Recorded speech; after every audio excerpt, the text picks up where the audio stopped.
柯医师，我想问一下，我的有一颗假牙，吃东西的时候都有一点声音，那是为什么啊？你是说像这种声音吗？没有那么大声啦。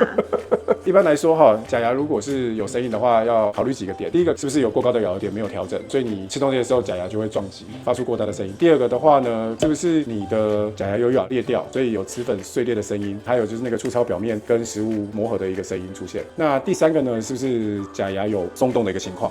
因为有时候松动它并没有马上分离嘛，那你咬的时候就有砰砰砰的那个声音。所以你要看看说你是哪一种，不管是哪一种声音啊，只要你觉得不正常，赶快跟你的主治医师联络。我是熊老大，你也可以叫我柯医师，欢迎在下方留言告诉我你的想法哦。